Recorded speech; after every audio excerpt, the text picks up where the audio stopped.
Hello foodies, welcome to Vismai food. ఇవాల్టి special Karnataka and Bengaluru special khara bath with neer chutney recipe.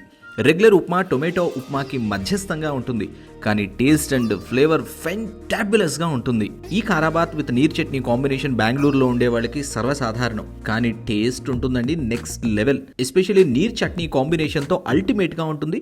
Let start. ముందుగా కారాబాత్ కోసం కడాయిలో 2 table స్పూన్ల నెయ్యి కరిగించండి. ఇంకా 1 టేబుల్ స్పూన్ నూనె కూడా వేసి వేడి చేయండి. నెయ్యి చాలా మంచి ఫ్లేవర్ని ఇస్తుంది.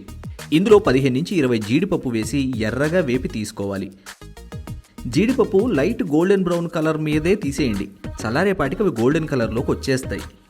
మిగిలిన నూనెలో 1/2 టీ స్పూన్ ఆవాలు, 1/2 టేబుల్ స్పూన్ పచ్చిశనగపప్పు, 1/2 టీ స్పూన్ జీలకర్ర, 2 రెబ్బల కరివేపాకు వేసి తాలింపుని ఖచ్చితంగా మీడియం ఫ్లేమ్ మీద ఎర్రగా వేపాలి. శనగపప్పు నిదానంగా రంగు మారాలి, అప్పుడే తాలింపుకి అసలైన గుబాళింపు. తాలింపు రంగు మారుతున్నప్పుడు 1 టేబుల్ స్పూన్ సన్నని అల్లం తురుము, 2 పచ్చిమిర్చి చాలా సన్నని తరుగు వేసి 10 సెకండ్లు వేపండి చాలు.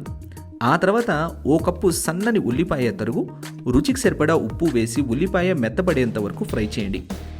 సన్నని తరుగైతే 3 నిమిషాలు వేగితే చాలు, మరీ సాఫ్ట్గా కుక్ అవ్వనవసరం లేదు. 3 నిమిషాలు వేగిన తర్వాత 1 టేబుల్ స్పూన్ బఠానీ, 2 టేబుల్ స్పూన్ల సన్నని క్యారెట్ తరుగు, 2 టేబుల్ స్పూన్ల ఫ్రెంచ్ బీన్స్ తరుగు, 2 టేబుల్ స్పూన్ల క్యాప్సికమ్ సన్నని తరుగు, ఇవన్నీ వేసి 2-3 నిమిషాలు వేపండి. మీరు తీసుకున్న ఈ వెజ్జీస్ అన్నీ కలిపి 1/2 కప్పు ఉండాలి. కప్పు రవ్వకి అన్ని వెజ్జీస్ అంటే ఉల్లిపాయ, టొమాటో ఇవి కాకుండా 1/2 కప్పు ఉండాలి. మరీ వెజ్జీస్ ఓవర్గా వేసేయకండి, టేస్ట్ మారిపోతుంది.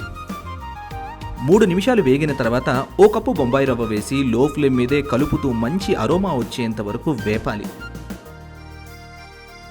నాకు లో ఫ్లేమ్ మీద రవ్వ ఇలా తెల్లబడ్డానికి 8 నిమిషాల సమయం పట్టింది.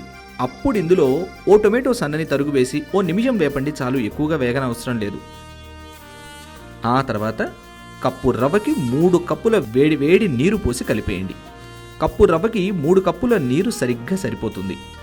ఈ కారాబాత్ జారుగా ఉండదు, హల్వా మాదిరి పర్ఫెక్ట్ షేప్లో ఉంటుంది, ఉండాలి కూడా. ఇంకా ఇందులోనే 1/2 టీ స్పూన్ పసుపు, 1 టీ స్పూన్ పంచదార వేసుకోండి, ఫ్లేవర్స్ అన్నింటినీ బ్యాలెన్స్ చేస్తుంది. ఇవన్నీ వేసి 3-4 నిమిషాలు వేపితే రవ్వ దగ్గర పడిపోతుంది. అప్పుడు ఈ రెసిపీకి the most essential and hero of the ingredient 1 teaspoon vangi bath masala పొడి చల్లుకోండి. ఇంతకంటే ఎక్కువగా వేయకూడదు, సరిగ్గా 1 టీ స్పూన్ సరిపోతుంది. ఇంకా ఇందులో 1 టేబుల్ స్పూన్ నెయ్యి, కాస్త కొత్తిమీర తరుగు వేసి బాగా కలపండి. కంగారు పడకండి, వాంగీబాత్ మసాలా పొడి నేను షూట్ చేశాను, రేపు వస్తుంది. ఆ వాంగీబాత్ మసాలా పొడి అనగానే వాంగీబాత్కే వాడతారు, కారాబాత్కే వాడతారు అని అనుకోకండి. అసలు మీరు ఏ రెసిపీలో అయినా సరే ఆఖరణ ముఖ్యంగా వేపుళ్ళు, కాస్త ఇగురు కూరల్లో ఈ వాంగీబాత్ మసాలా పొడి వేసి చూడండి, అసలు టేస్ట్ ఫ్లేవర్ నెక్స్ట్ లెవెల్లో ఉంటుంది. ఈసారి ఈ వాంగీబాత్ మసాలా పొడి మీరు తయారు చేసి ఉంచుకొని అప్పుడప్పుడు కూరల్లో, వేపుళ్లలో వేస్తూ ఉండండి. రెగ్యులర్గా చేసేటువంటి బోరింగ్ కూరలు కూడా అమేజింగ్గా తయారవుతాయి.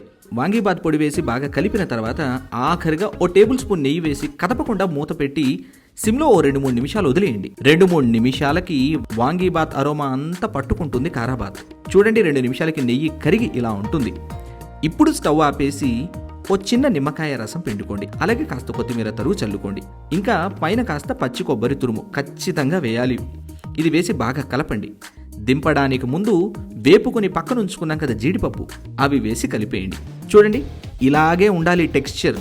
ఇప్పుడు కారాబాత్ కాంబినేషన్కి నీర్ చట్నీ చాలా సింపుల్ అండి.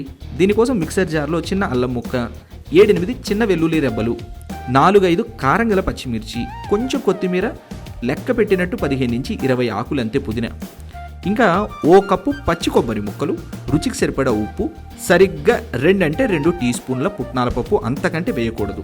ఇంకా కొంచెం నీరు, చిన్న పిక్క చింతపండు వేసి మెత్తని పేస్ట్ చేసేయండి. చూడండి, ఇలా ఉంటుంది లైట్ గ్రీన్ కలర్లో.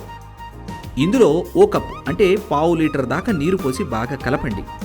చిక్కని సాంబారు లేదా మన మజ్జిగ చారు ఉంటుంది కదా, ఆ మాదిరి ఉండాలి.